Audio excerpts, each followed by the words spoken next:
Thanks for clicking on the video. And here on Nerd Mimic, I'm presenting a classic Marvel What If issue.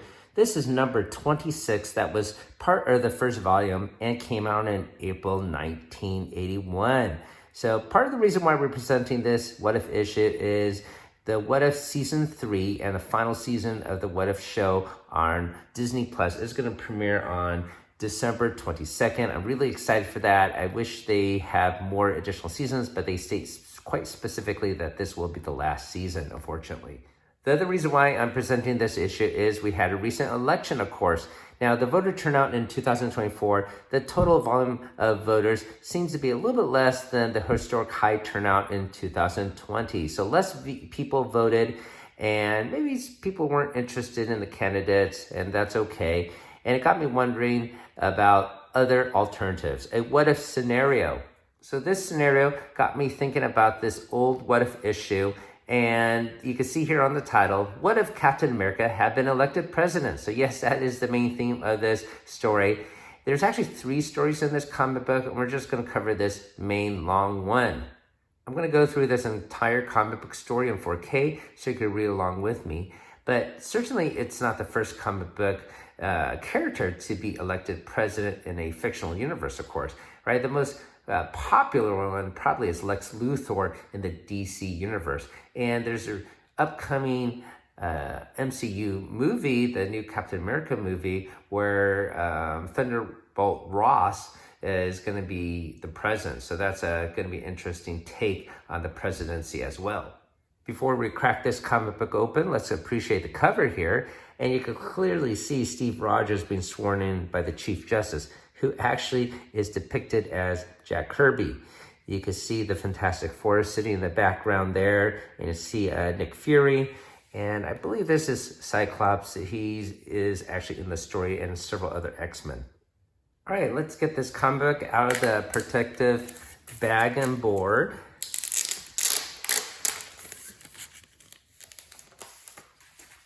And let's flip it to the front page here.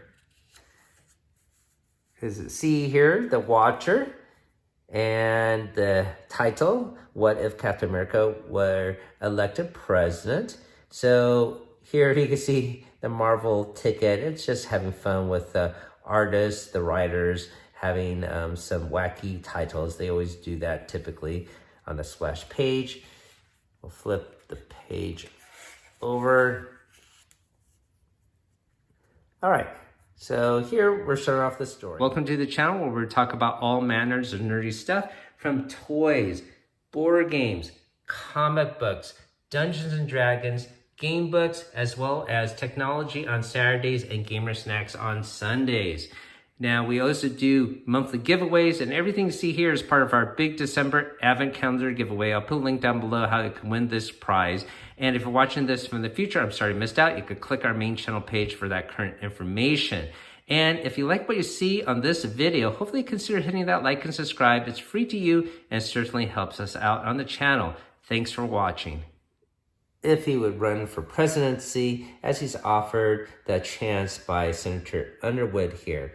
He's discussing this possibility with his fellow Avengers, and this is part of the story in Captain America 250.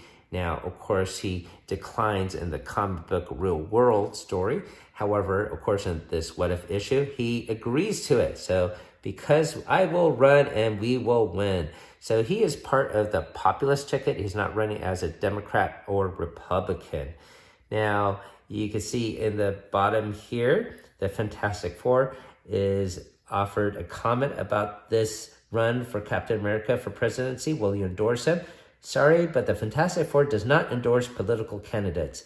But the thing disagrees.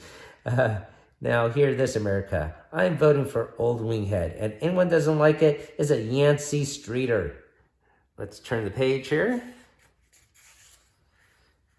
And here, an interesting side story where you can see Jonah Jameson, mad and steaming, typing away on his typewriter. I will show them when I print this editorial. No one will vote for a superhero. No one will. But you can see Spider-Man here teasing him. Rumor has it, I'm Captain's choice to be vice president. Better be careful how you talk to me, Chuckles. In a sort of like a light threat. No, Robbie, get me our Washington correspondent, the amazing Spider-Man Veep. I like it. So can you imagine a superhero being our president and what his cabinet would look like? I'm sure it'd be quite interesting. In the next panel here, you can see Captain America having a discussion who to really pick for VP. How about a movie star or a singer? Well, I've got it. How about Sophia Loren? She's not even an American citizen, but who will care? So in 1980, the real life contest was between Carter and Reagan. Reagan being a movie star, which they're sort of alluding to here. And of course, Reagan won that election. Let's get to the next page here. Senator Andrew Jackson Hawk shows up and has a meeting with Captain America.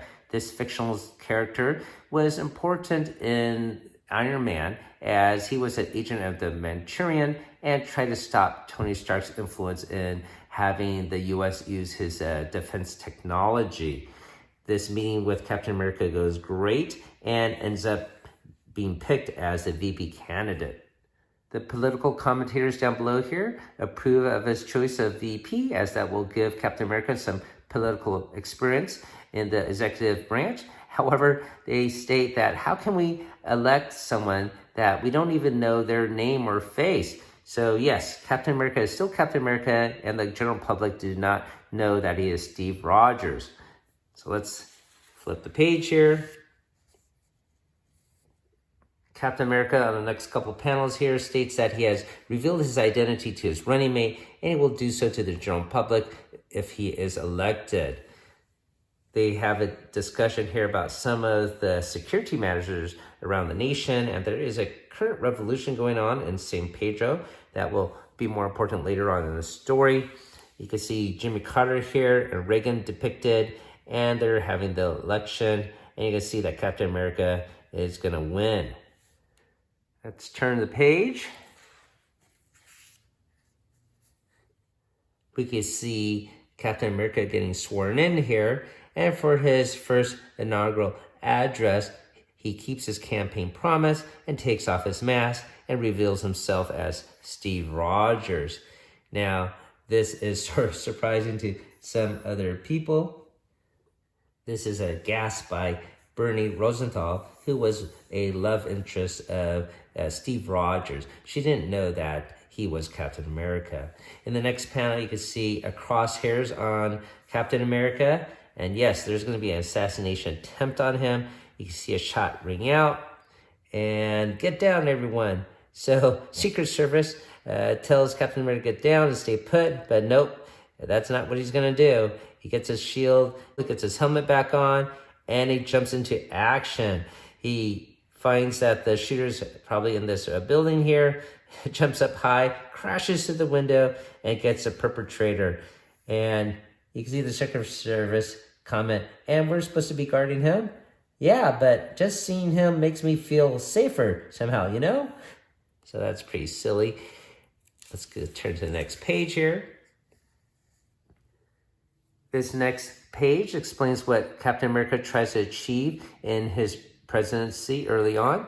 And his goal is to try free America from its dependency on foreign oil.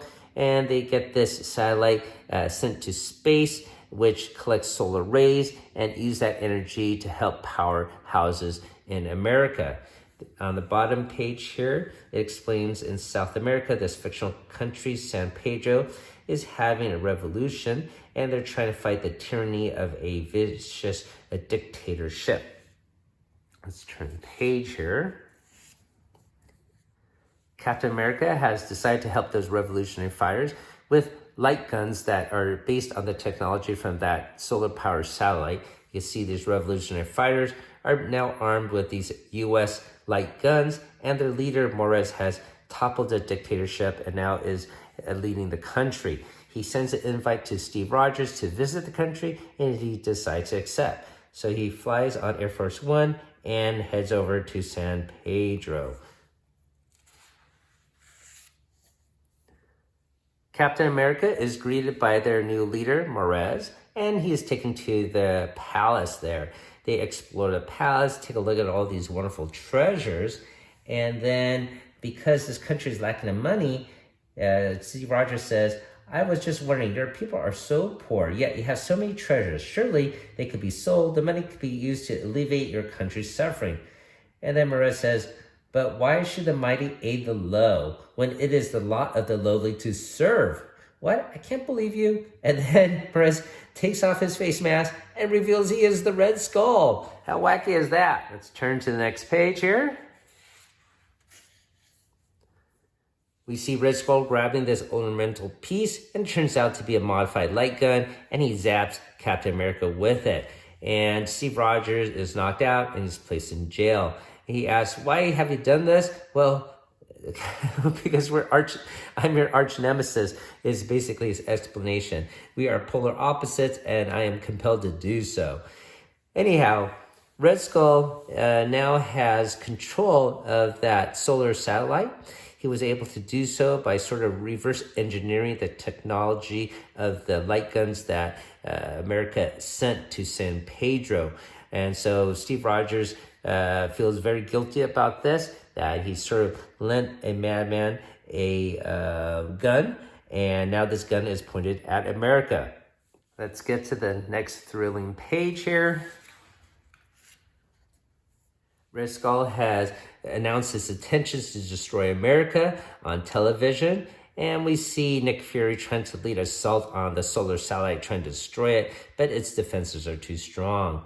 And down below on Earth, we see Captain America trying to retrieve his shield, and is able to do so. So yes, just like in James Bond, you wonder why the villain gives him an opportunity to escape. Why is his very important shield in the jail with him? But yes, he's able to grab it, use his shield to destroy the chains holding them, and break out of jail.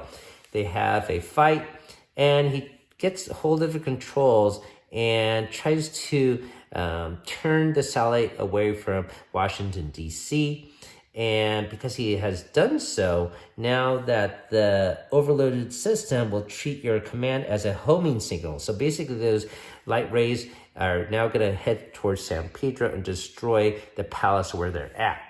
Red Skull exclaims, it will incinerate us all. I must redirect it. There is still... Forget it, Skull. You're through. After all these years, you're finished. Oof, I felt that. I am out of shape, as he has been president and hasn't been in active service as a hero for some time.